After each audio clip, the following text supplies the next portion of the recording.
S2 welcome home, sweetie. Nayara bisa berangkat ke Amerika dengan perasaan tenang. Apalagi sebelum berangkat Al sudah mendaftarkan Romi dan Yeni untuk berangkat umroh. Yeni yang dulunya selalu julid pada Nayara, berangsur bersikap lebih lunak dan lebih bijak. Barangkali dia semakin merasa kalau Nayara tidak berusaha mengusik ketenangannya. Bahkan saat ada masalah serius dengan Jeffrey, Nayara lebih memilih untuk menghindar dan meninggalkan rumah. Alhamdulillah ya, Mas. Punya mantu kaya raya, kita jadi ikutan makmur. Uang yang udah kita tabung buat ongkos daftar, bisa kita pakai buat bekal selama di sana. Malahan, uang dari Al masih sisa buat biaya acara syukuran. Duh, senangnya. Ungkap Yeni sambil menuliskan daftar belanjaan untuk acara tasyakur besok malam. Aku merasa malu, Yen. Tapi Romi malah terlihat agak murung. Malu kenapa? Tanya Yeni lalu menaruh bolpoin dan kertasnya lalu menatap pada Romi. Ya malu aja udah ngerepotin anak mantu. Uang 100 juta itu bukan uang yang sedikit loh. Apalagi itu tabungannya Al buat beli mobil baru impiannya. Ungkap Romi. Uang 100 JT itu emang bukan uang yang sedikit, tapi buat mantu kita itu mah kecil, Mas. Ayo dong semangat, masa mau berangkat umroh kamunya malah kelihatan murung begini? Yen. Romi melirik pada Yeni dengan mata agak melotot. Iya maaf. Aku ngerti sama perasaan kamu. Sebenarnya memang, gimana ya? Ya malu sih diongkosin sama mantu, tapi kan kita nggak minta Mas, itu inisiatif Al sendiri. Kalau ditolakkan sayang, kita nolak rezeki. Jelas Yeni dan dia kembali menjaga sikap dengan baik. Romi diam saja, masih sedikit merenung. Kamu harus bersyukur, Mas. Jangan begini dong, saat tiba di Tanah Suci nanti, kita panjatkan doa buat kebahagiaan nih sama Al. Romi menghela nafas. Apa yang Yeni katakan juga tak ada salahnya. Dia pun berusaha untuk menetralkan perasaannya. Coba kamu tanya, Mas. Apa Nei udah sampai di Amerika? Dia berangkat kemarin pagi kan? Harusnya sudah sampai di sana.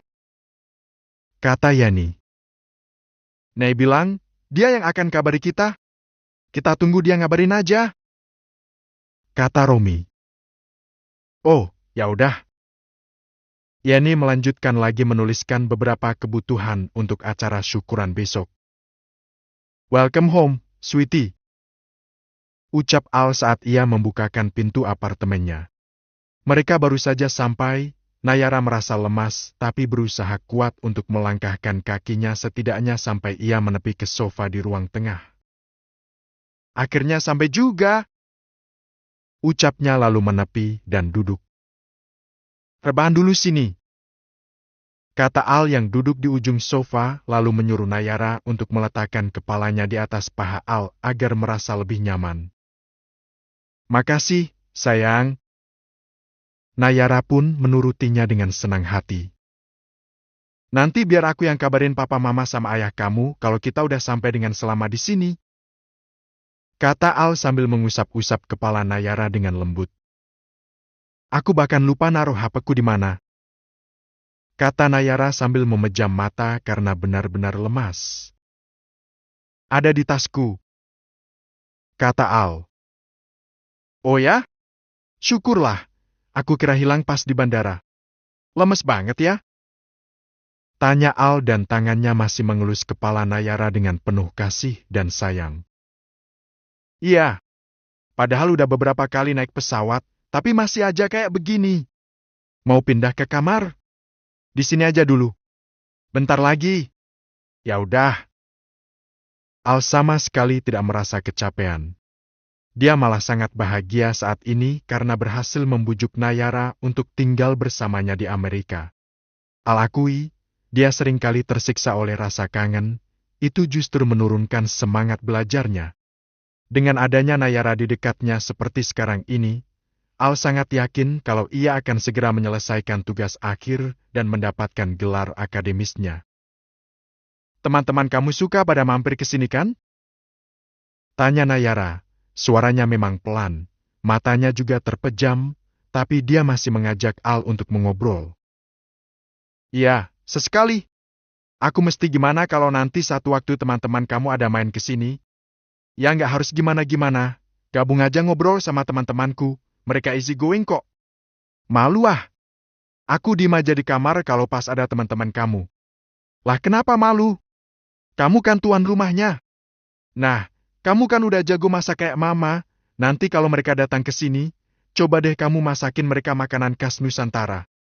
Biasanya, kalau ngumpul di sini, palingan kami makan chicken wings lagi, taco lagi, junk food lagi.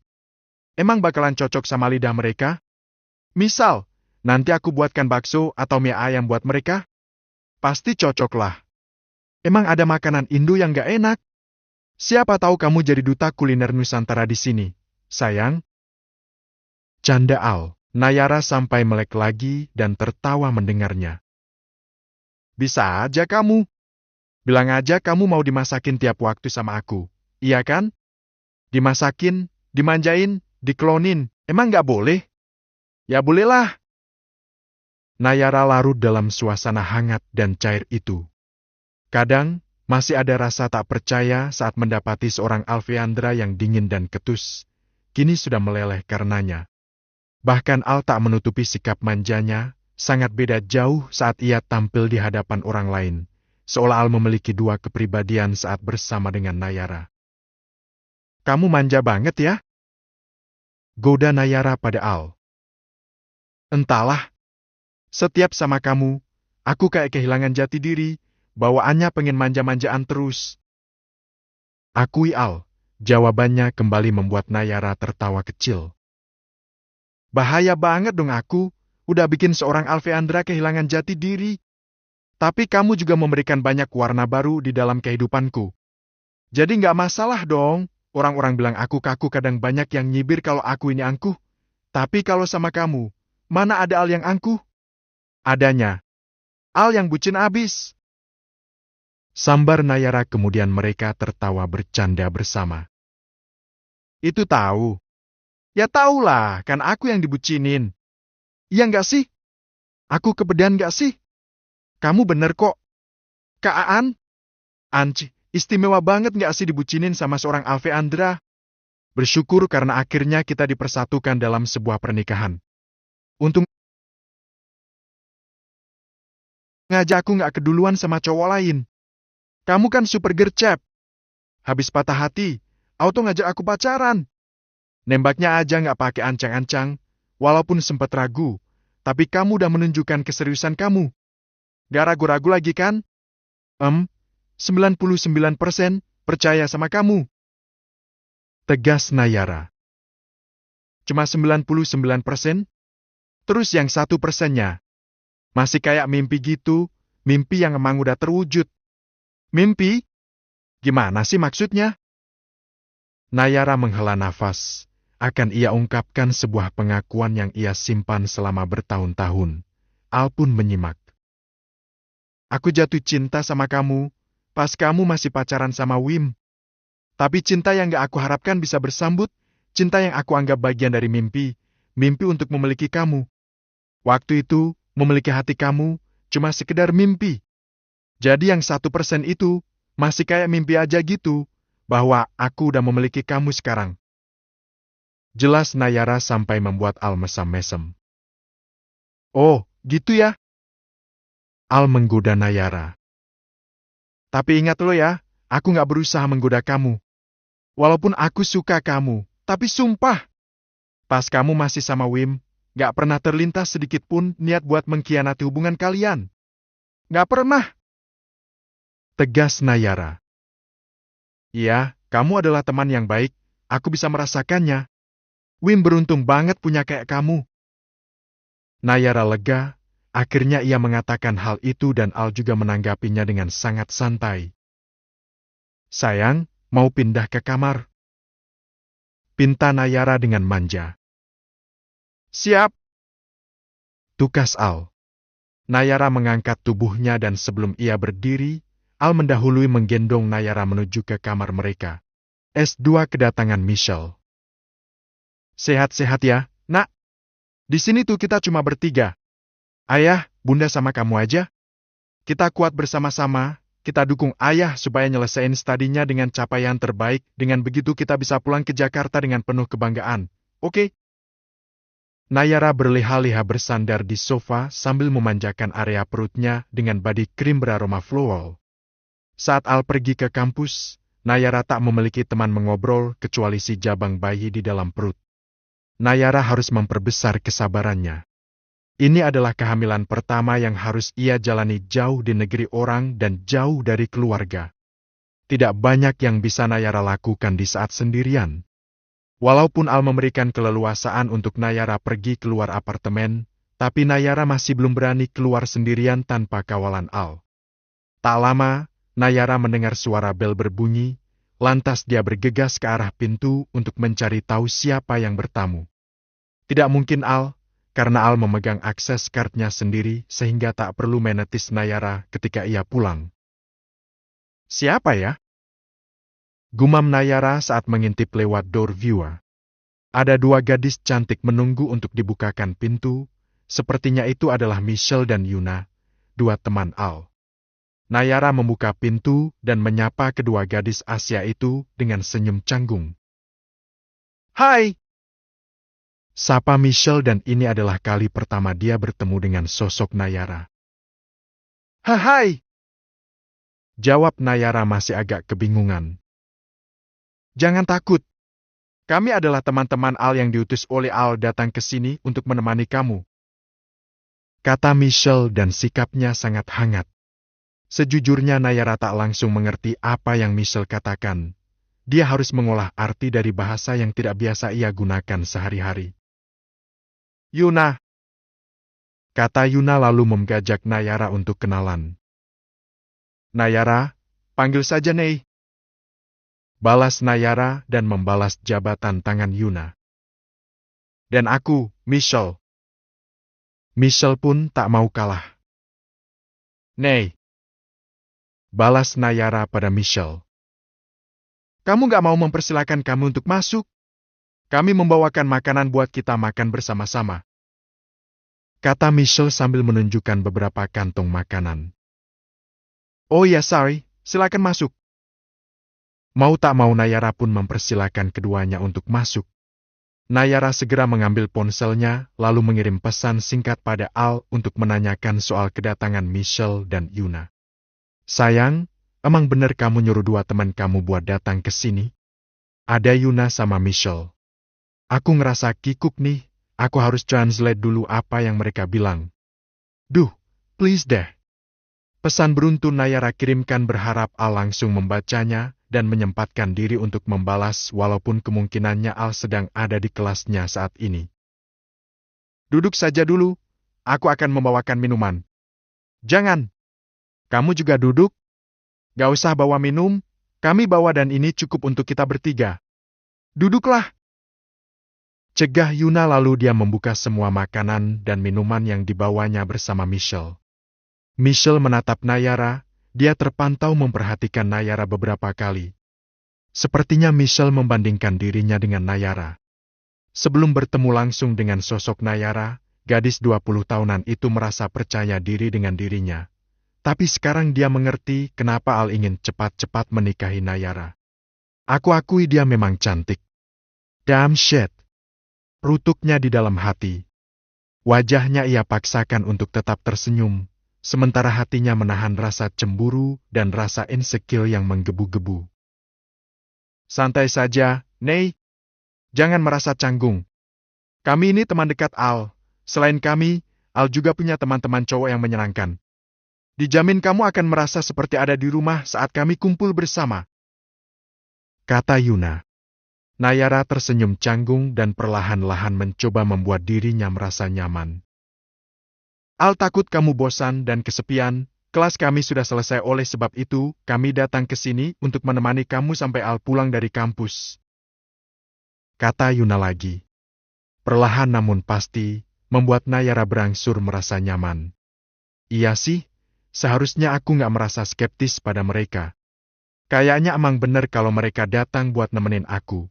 batin Nayara dan dia berusaha untuk percaya pada kedua gadis Oriental itu. Michelle diam-diam terus membandingkan dirinya dengan Nayara. Entah kenapa dia terus seperti itu. Apakah memang benar kalau sebenarnya Michelle adalah teman yang menaruh hati pada Al? Iya gitu, aku kaget banget sih awalnya. Secara aku nggak pernah ketemu sama mereka. Jangankan saling kenal, ketemu aja baru tadi kan? Nayara menceritakan semuanya pada Al begitu Al pulang. Aku takut kamu bosen atau kesepian, jadi aku minta mereka buat datang nemenin kamu. Aku udah kenal lama sama mereka, jadi aku percaya kalau mereka sedikitnya bisa bikin kamu nyaman. Kata Al. Ya, mungkin masih perlu waktu kali ya. Jujur aja aku agak canggung sih, soalnya kan ini pertama kali kami saling kenal. Mereka nggak akan berani macam-macam sama kamu. Aku jamin. Nayara mengangguk sambil tersenyum. Senyuman Nayara dihadiahi sebuah kecupan dari Al, satu hal yang sudah menjadi kebiasaan. Sudah tak ada lagi batasan atau rasa canggung yang dirasakan. Your lip like sugar. Ucap Al sambil mengusap ujung bibir Nayara. Dia berkata dengan jujur kalau bibir Nayara manis seperti gula. Bahaya dong, sayang. Kalau semanis gula, apa kamu nggak takut kena diabetes? Hei hei! Canda Nayara. Kalau yang ini manisnya aman, malah lebih banyak manfaatnya karena bisa bikin semangatan terus. Kata Al dan sekali lagi dia mengecup bibir ranum itu. Sekarang bahkan lebih lama dan lebih intens sehingga menciptakan percikan-percikan hasrat di dalam diri keduanya. Bukannya ini bisa bikin konsentrasi belajar kamu jadi kacau, sayang? Tanya Nayara dengan suara yang sedikit berbisik. Dia mengambil nafas dan menyempatkan diri untuk berbisik mesra dan menghidupkan suasana yang biru. Mana ada? Ini malah bikin konsentrasiku makin tajam. Setelah ini, aku akan segera mengerjakan riset untuk tugas akhirku. Tukas Al sambil menggerakkan jemarinya dengan lembut di kulit punggung Nayara.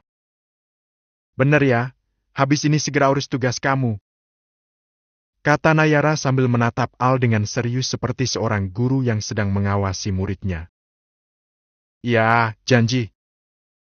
Nayara tersenyum dan kemudian membiarkan Al melakukan apa yang ia inginkan. Memang inilah yang membuat Nayara sempat meragu untuk ikut diboyong ke Amerika oleh Al. Nayara sangat takut kalau Al akan hilang konsentrasi karena keberadaannya.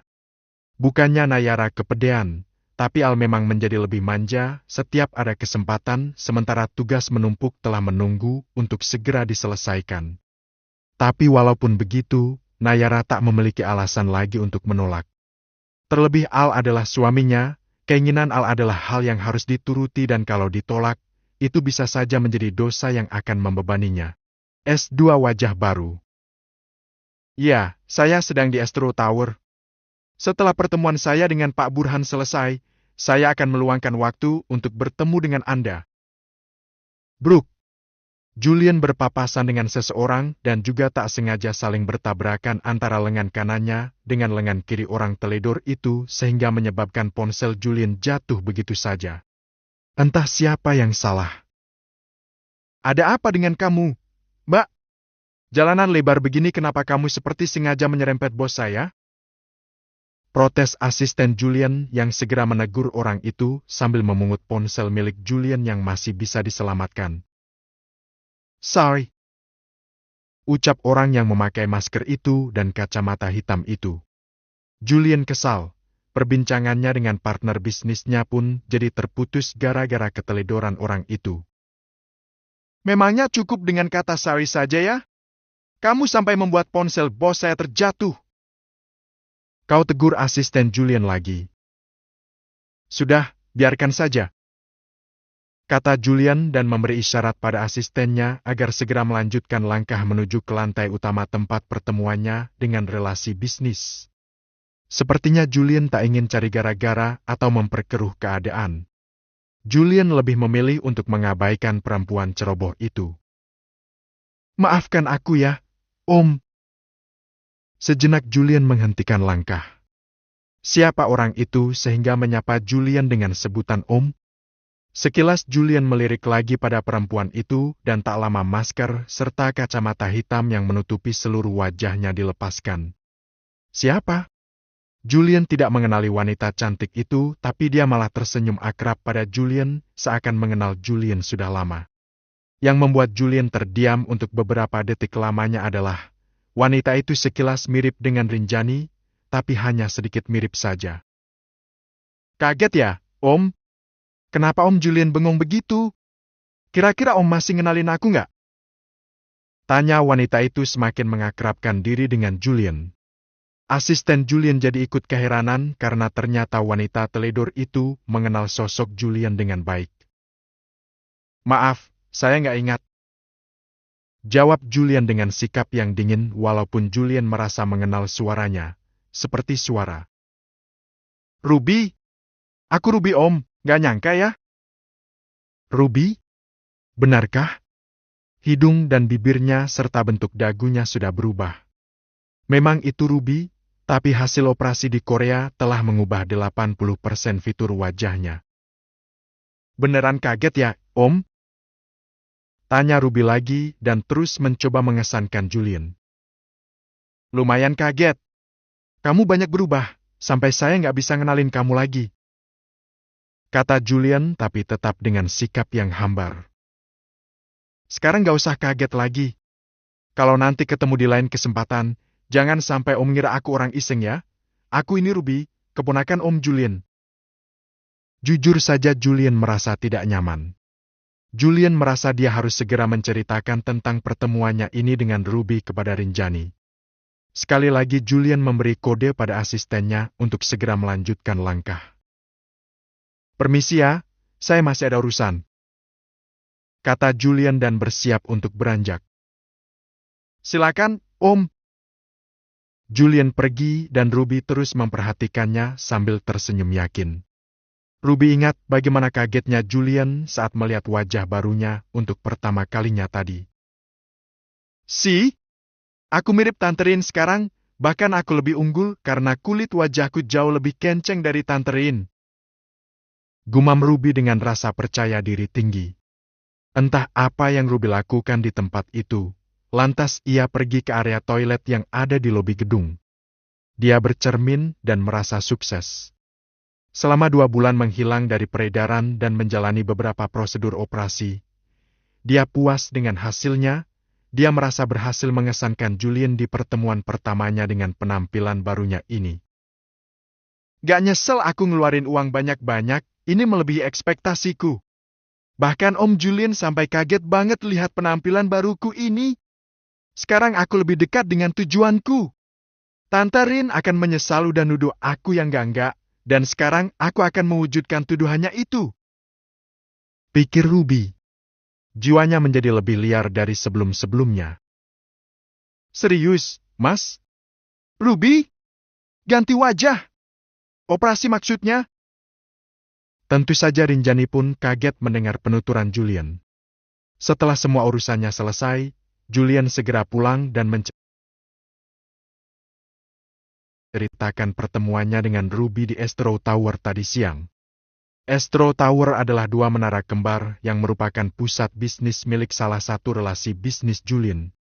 Entah kenapa ada Ruby juga tadi siang di sana. Mas, kamu salah orang kali? Rinjani masih sedikit tak percaya. Dia sendiri yang bilang. Aku pun heran, karena aku sama sekali nggak mengenali dia tadi siang. Tapi begitu ingat suara dan gaya bicaranya, yaitu memang Ruby. Apa beberapa bulan ini dia nggak ada kabar karena emang lagi menjalani prosedur bedah plastik ya? Duh, sayang banget. Padahal Ruby kan udah cantik. Aku rasa nggak perlu ada yang diperma lagi. Sayangkan Rinjani. Rinjani sama sekali tidak mencurigai apapun. Percikan masalah yang pernah terjadi sudah dianggap selesai. Rinjani tak lagi mengingat soal masalah itu. Manusia itu lebih sering gak pernah merasa puas dengan apa yang udah dimiliki, terutama yang menyangkut sama urusan duniawi. Walaupun hari-hari ini hal seperti itu udah jadi gaya hidup dan bukan lagi sesuatu yang tabu di tengah-tengah masyarakat, tapi aku harap kamu gak terpikir buat melakukan hal yang sama. Kamu terlahir dengan raga yang sempurna, kamu selalu sempurna di mataku. Jangan pernah berpikir buat berubah ya.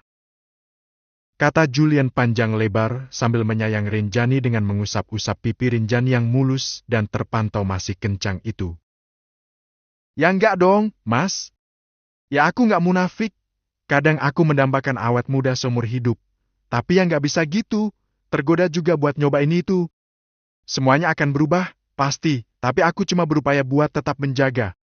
Intinya sih biar kamu enggak berpaling sama yang lain. Mana ada aku berpaling dari kamu, Aku percaya sama kamu. Tapi godaan datang dari segala sisi, aku tahu itu. Tapi itu nggak akan mungkin bisa menembus tembok kesetiaanku. Approved sih.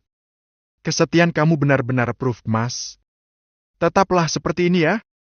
Pastilah. Salah satu tujuanku adalah setia sampai mati sama kamu, sayang. Rinjani tersenyum tersipu. Rasanya dia sedang ada di dalam mesin waktu dan berada di dimensi tahun yang sudah berlalu di saat dirinya dan Julian masih muda. Umur boleh tua, tapi cinta mereka masih tetap bergelora. Udah mau ngomong cucu aja, kamu masih se-sweet ini, Mas. Ucap Rinjani sambil tersipu. Emangnya kenapa? Calon cucu kita juga pasti senang kalau opa sama omanya tetap mesra begini. Tukas Julian. Berasa 20 tahun lebih muda deh, gombalan kamu bikin apotik tutup aja. Kenapa? Gak ada obat ya? Nah itu tahu. Cuma kamu kok yang bikin aku jago menggombal. Obrolan mereka tetap santai sampai selesai, walaupun awalnya membahas soal Ruby dan sempat membuat kaget, tapi ujungnya mereka menganggap itu sebagai hal biasa saja. Jelas sekali kalau Julian tidak terlalu terpengaruh dengan Ruby yang baru kendati pun Ruby sudah mengubah wajahnya sampai nyaris mirip dengan wajah Rinjani saat masih muda. Hah? Ini beneran Kak Ruby? Nayara pun kaget melihat story perdana Ruby setelah 2 bulan vakum dari media sosial. Untuk pertama kalinya Ruby mengunggah wajah barunya di story dan membuat orang-orang yang mengenalnya sampai kaget tak percaya. S2 semua orang